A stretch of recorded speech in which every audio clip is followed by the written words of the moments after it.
For people that don't know, I always describe skimboarding as a combination of skateboarding and surfing. So basically you have a small wooden board, about 1 meter long, 50 centimeters wide. You hold this board, you throw it on a thin layer of water, you run behind it and you jump on. So a little backstory, when we skimboard, we usually ride ramps. So a friend of mine who's a BMXer, kind of a crazy guy, he said, how about we go to the streets and ride a fountain? And I was thinking, like, why would you ride a fountain? You know, that's just weird. It's in the middle of the city. People are gonna look at us funny. And I don't even know if you can skim that. It was a lot of fun, not only the skimming itself, but also the fact that it was in a cool environment, a cool setting. It was great to film. And then it was the whole adventure with, like, are we allowed to skimboard here? Are we gonna get kicked out? Let's go. There we go. Another one. Another spot. Another day, another spot. This one, I kind of like this one. I've been here once. Coffee at the spot. This is actually one of the first urban spots I hit ever. Really? It's not the first one in Holland, yeah. Oh, you can like... The water level here is good. Here's good. You can Let me take a pop look. onto that, kind of. Yeah, this is the perfect depth. Just about like above my toes. Oh, but it gets deeper here, look. Let's get deeper. Ah, that's a little too deep. How deep is this? Ooh, this is above ankle. That's almost the too deep spot. Let's check the rest, though. What'd you think? Yeah, let's keep walking. That's the thing, you never know with these spots. Sometimes the water level goes up, it goes down. So just a couple centimeters higher and then the spot is totally unskimmable. This looks good. Yeah, you could just run here, jump onto It that also part, just run in out. general, it looks good, you know? It's a cool looking spot as well. I think that's a big part as well. Just having like, it changes a bit from just skimming at the beach, right? Just getting spots looking like this. Absolutely.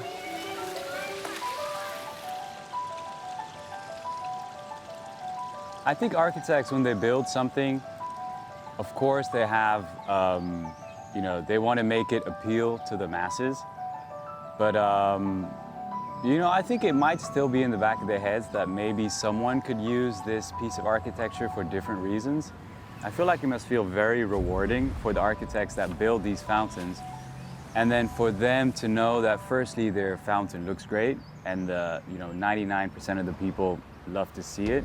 But then when they see that someone else that's actually doing a sport and they can appreciate the architecture for different reasons, I think for them that must feel amazing. You know, to know that like they coincidentally built something that's perfect for doing a sport.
I see many similarities between urban skimboarding and skateboarding. In fact, a lot of it is the same. I'm actually riding in a lot of spots that are actually skateboard spots, famous street skateboarding spots. The only difference is that I'm riding on water and skateboarders are riding on dry land. And then, you know, the whole aspect of not knowing whether or not you're allowed to be there, people are going to respond when they see you doing your sport there. That is very similar. And the tricks we do are quite close, quite similar. I mean, falling in an urban environment is much harder. So, of course, if you fall, you're falling on concrete, you're falling on bricks. And to me, what is really strange is that I've been skimboarding for 15 years.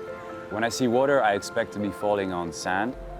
So sometimes I kind of forget, and then I see the water, I start falling, and as soon as I hit the ground, bam, I'm like, whoa, okay, I'm doing something different now.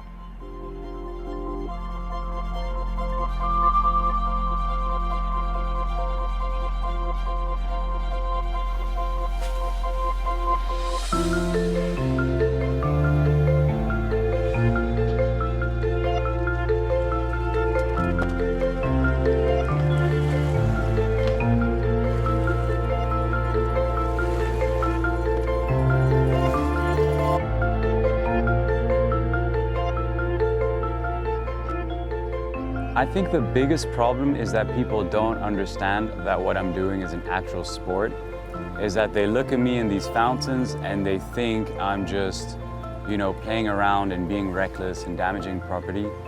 That's kind of like the double-edged sword about being the first person doing a sport, is that, people don't understand.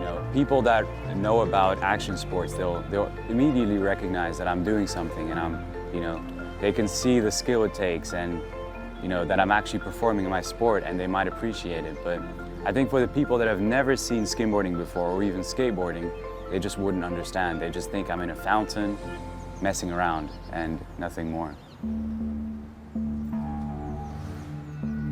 So when it's winter and it rains a lot, then there's puddles. And we found so many cool spots very randomly, without even researching. We just drive around, I'd look to the side and I'd see a puddle.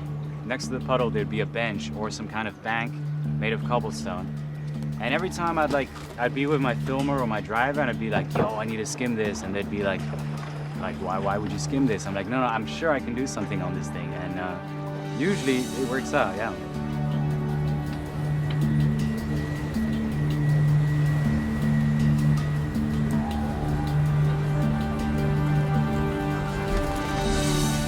When I started doing my research for finding good fountains to skimboard in the Netherlands, I stumbled across a website, and it's an architecture company, and they made most of the fountains in the Netherlands.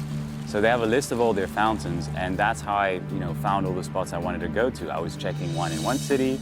I think I went to like 5 to 10 of their fountains, and then I reached out to them and I was like, whoa, thank you so much. Thanks for building these things. And they reached back out to me and they said, well, thank you very much for doing this. We love what you're doing, and please keep going. So I'm actually in close contact with them now. Whenever they build something new, they send me the spot.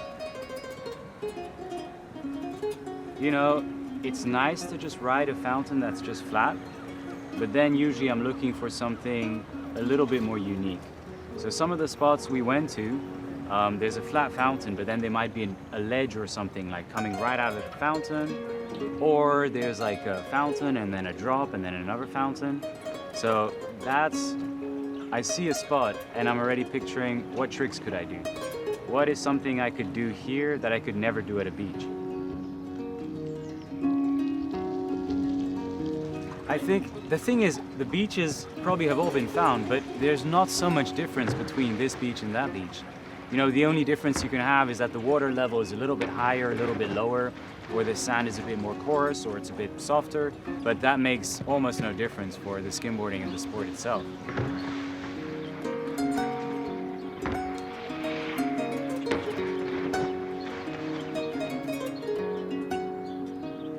It's really about seeing if it's skimmable, and then seeing if there's something somewhat unique about the spot in terms of how it looks.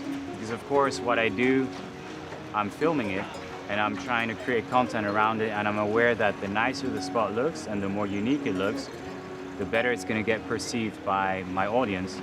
If all the boxes tick, then I'm going to go check it out.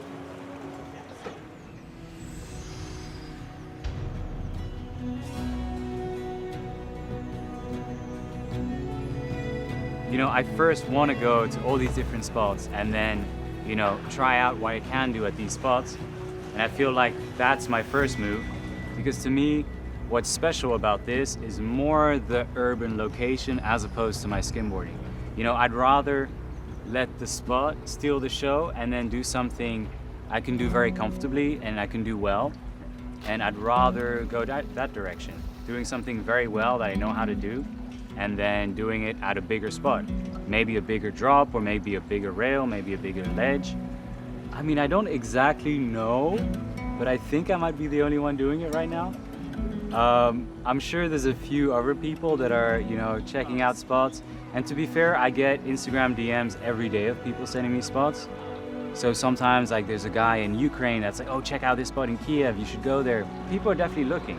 I don't know if they're riding it themselves, but people have taken the inspiration of looking for these spots. And I'm sure it's just a matter of time for people to actually go and ride these spots themselves. But ultimately, I want to inspire people to, you know, take a board and go ride these spots because, you know, I think it could really be something. I really think that this urban skimboarding can be more than just a novelty thing, you know what I mean? You know, it's really worldwide, and I have a map around the world, and I'm actually ready to go to all these places. I'm, you know, literally waiting for all the borders to open to go to these places, you know, to travel 10 hours by plane just to go to a water stair set. So I'm, you know, I'm taking this proper seriously, and I want to go to all these places around the world for their urban environments, basically, for their urban environments that include water where I can skimboard.